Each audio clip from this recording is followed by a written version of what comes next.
Secunderabad parliament నియోజకవర్గ అభివృద్ధికి తాను పనిచేశానని అనుకుంటేనే ఓటు వేయాలని సికింద్రాబాద్ భాజపా అభ్యర్థి కిషన్ రెడ్డి అన్నారు. కేంద్ర మంత్రిగా తాను చేసిన అభివృద్ధిపై పవర్ పాయింట్ ప్రెజెంటేషన్ ఇచ్చిన ఆయన కేంద్రం 10 ఏళ్లలో తెలంగాణకు 10 లక్షల కోట్ల రూపాయలు కేటాయించిందని పేర్కొన్నారు. ఈ కార్యక్రమంలో లోక్సత్తా పార్టీ వ్యవస్థాపక అధ్యక్షుడు జయప్రకాష్ నారాయణ సహా తదితరులు పాల్గొన్నారు.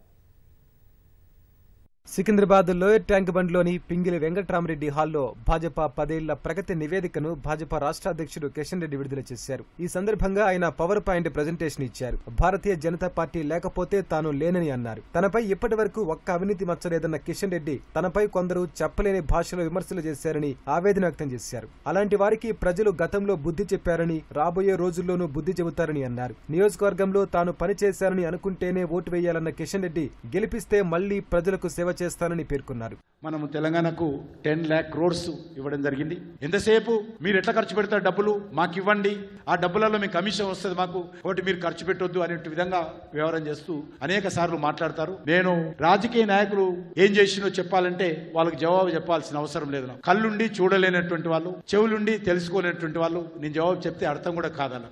నాకు ఓటేసినటువంటి ఓటర్ ఏ రోజు కూడా మేము పొరపాటున ఈయనకు ఓటేసాము, ఈ చెడు పని చేశాడని ఓటర్స్ గాని ప్రజలు గాని ఏ రోజు కూడా తల దించుకునే విధంగా ప్రవర్తించలేదని ఈ సందర్భంగా మనం చేస్తాను.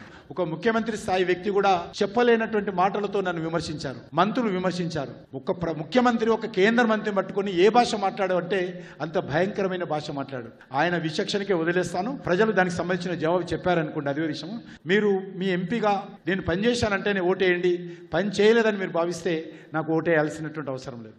ఈ కార్యక్రమానికి లోక్సత్తా పార్టీ వ్యవస్థాపక అధ్యక్షుడు జయప్రకాష్ నారాయణ హాజరయ్యారు. కిషన్ రెడ్డి మిత్రుడిగా మాత్రమే కాకుండా ఒక ఓటరుగా ఈ కార్యక్రమానికి వచ్చినట్లు చెప్పారు. దేశాభివృద్ధి కోసం జరుగుతున్న ఎన్నికల్లో ప్రజలు భవిష్యత్తు కోసం ఓటు వేయాలని జయప్రకాష్ నారాయణ సూచించారు. రాష్ట్రాల హక్కుల కోసం పోరాడాలి కానీ అందుకోసం దేశాన్ని విచ్ఛిన్నం చేయకూడదన్నారు. ఈ దేశ భవిష్యత్తు కోసం, దేశ ఆత్మ కోసం జరుగుతున్న పోరాటం.